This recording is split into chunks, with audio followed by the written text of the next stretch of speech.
तवरण पद्मनेत्र सुहास्य वदन कंठाटोपी जमाला दंडकमंडलो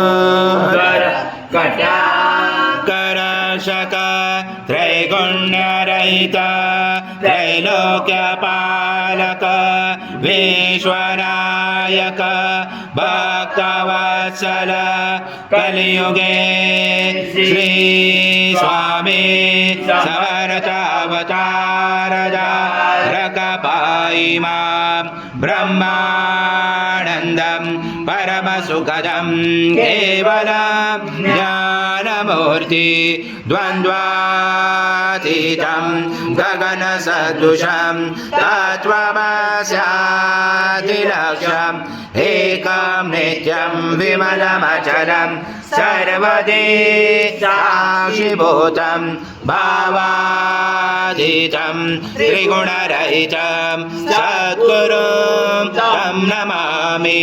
गुरुर्ब्रह्मा गुरुर्विष्णु गुरुर्देवो महेश्वरः गुरुर्साक्षात् परब्रह्म तस्मै श्री गुरवे नमः।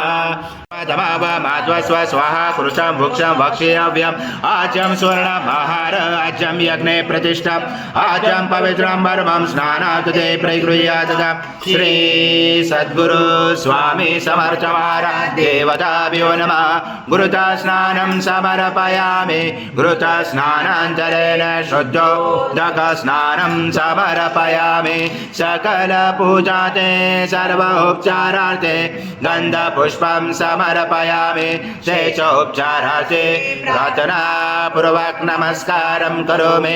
ओम सूर्य चंद्रमाचं ब्रह्म पूर्वस्वरं गणादि पूर्वमुच्चार गणादि तदनंजनम् अनुस्वार परतरा तरेण रुचदम् एतत्त्वमनुस्वरूपं गकार पूर्वरूपं मकारो मध्यमरूपं अनुस्वार शान्तरूपं बिञ्जरोदरूपं नाद सन्धानं सैजा सन्धि सैजा गणेश विद्या गणकरोचेन चोद्गायत्री सन्धा गणपति दैवता। ओम गणपते नमः। एकदन्ताय विद्महे वक्रतुण्डाय धीमहि तन्नो दन्ती प्रचोदयात्। एकदन्तं चतुर्दशं पाशमं कुशदानिनं रथं च वरदं यस्य बिभ्राणं मुषकदशं रक्तं लम्बोदरम्। ॐ पूर्णब्रह्माय विद्महे परमहंसाय धीमहि तन्नं स्वामी प्रचोदयात्। श्री सद्गुरु स्वामी समर्थ महाराज देवताभ्यो नमः। मंत्र पुष्पांजलि समर्पयामि। स्वामी समर्थ महाराज देवताभ्यो नमः। प्रार्थना पूर्वक नमस्कारं करोमि। हरि ओम तत्स हरि ओम तत्स हरि ओम तत्स। महाराज श्री स्वामी समर्थ जय जय स्वामी समर्थ। श्री स्वामी समर्थ जय जय स्वामी समर्थ। महाराज श्री स्वामी समर्थ जय जय स्वामी समर्थ।